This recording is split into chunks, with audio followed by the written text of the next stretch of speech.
Namaste and Hari Om. So today I thought I would share my understanding of attachment is equal to sorrow. And I have been experimenting within myself as to how this statement is in fact an absolute truth. I have noticed that whenever I have felt a pang of, resentment or a pang of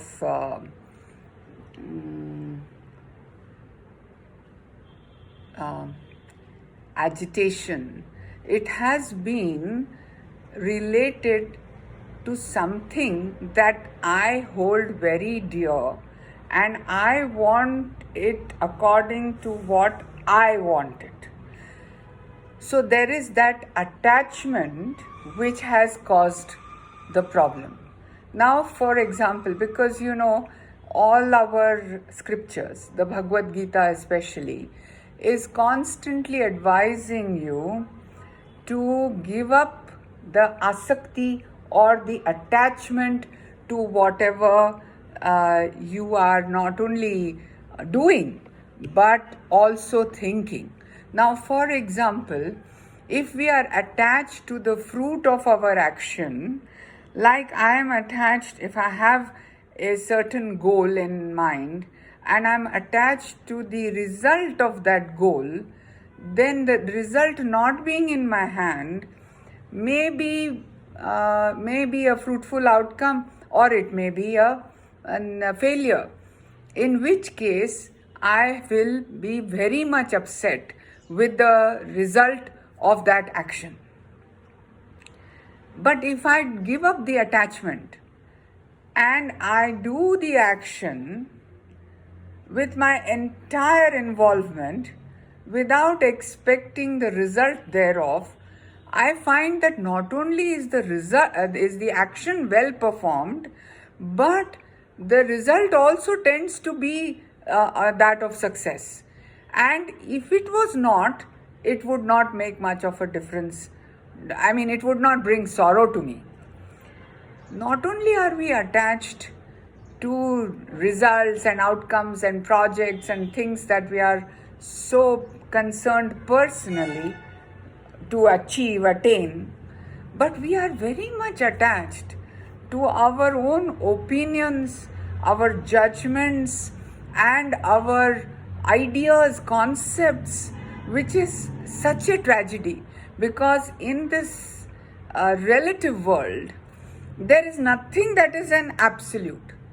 So both the sides, or 3 sides, 5 sides, infinite sides, can be proven to be correct if you go and stand at that point. Therefore, giving up attachment to my concept, only what I say and is correct, or giving up attachment to a judgment that this person is guilty of feeling jealousy or whatever against me, I will continue to burn in that jealousy, that feeling of somebody else being jealous of me, if I do not give up the attachment to it. But as soon as I give up attachment, I experience a tremendous peace. We must also ask ourselves, do we really want peace? Do we really want happiness? Because sometimes we are attached negatively to the feeling of being a victim. And when that happens, we create situations where we are victims. And when we kind of thrive on it. Who is this who talks like this? If I'm attached to a negative outcome, that is a negative attachment. It is not a detachment. I feel always, I have done, but I don't know, it may not happen. I have this doubt in my head.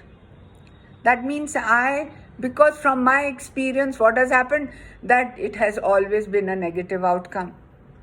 In relationships, we apply labels. What kind of labels? Oh, he is going to say this. Then of course he will say it, because you have already created that attachment to the negativity that may or may not be present in the person. Sometimes I have even experienced that I have a certain concept of somebody's behavior and that person has hurt me. Actually, he's coming to apologize for his action, but when he sees my demeanor and my body language, he is unable to bring himself to do so. And I then get confirmed in my opinion that, see, he doesn't ever realize that he is wrong or that he should not have done this. Why does this happen again and again? For a moment, reflect, contemplate, go within yourself, and you will realize it's because you are so anxious to be approved of, to be thought well of. You are so attached to that you get this reaction all the time. Action, reaction, action, reaction. Where are we going to stop it? First, tell yourself that I am going to withdraw from the attachment to the outcome of my action. Then go to a subtler step, that I am going to give up my attachment to my own opinions, which I value so much. Opinions, judgments, concepts. You will suddenly feel free. You will feel as though a great, chain has been lifted off your back or your neck even. Because we are actually strangulating our own happiness with this awful insistence on the viewpoints that we have, on the relationships that we have. To give you practical examples. For example, I feel I know the best. I am very knowledgeable and I know what is good for my children or my husband or the food that they should eat. And of course, they have some other ideas. And they decide they will not eat what I have prepared with so much love and with so much knowledge and with so much, so much of effort. And then, of course, I feel sad. But instead, if I was not attached to it, I just made the food, I laid it, and I said, partake, it is made with lot of love. And automatically, there is a change in the atmosphere. The persons realize that indeed, maybe there is something in this type of food that we should be eating.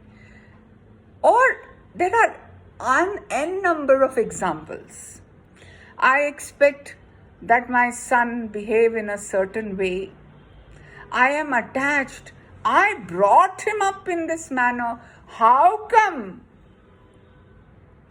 As soon as I give up that attachment, not only he blossoms, not only he behaves in a wonderful manner. It may not be exactly according to me, because when I start seeing the other point of view, because what I say is not absolute, I realize, oh, how beautiful was that?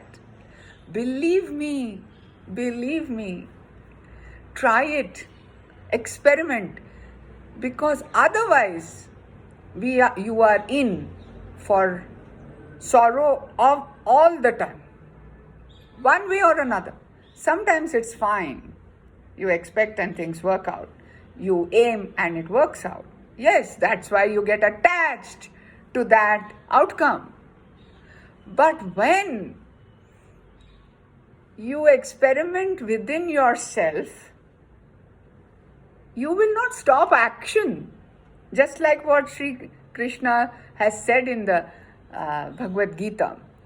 But that asakti, that attachment for the outcomes and the attachment for the action even, spells misery actually.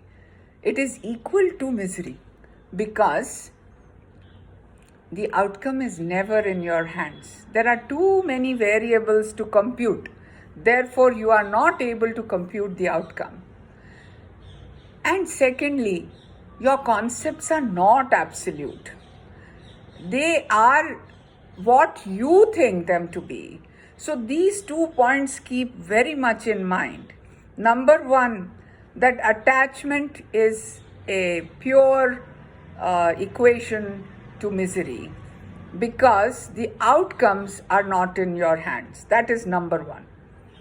And number two is the fact that your word is never absolute. Your concept is not the truth. It is a concept. It is an idea. It is an opinion. Therefore, there can be other ideas, other concepts, other opinions. And when you are not attached to that, you are open-minded, truly open-minded. And then you have a chance to learn. And then you have a chance to discover. You realize this is relative, so then what is the truth? And when you find out that the truth was something else only, and it's all within me only, then you will truly, truly live in a state of freedom. With that, I thank you and I love you.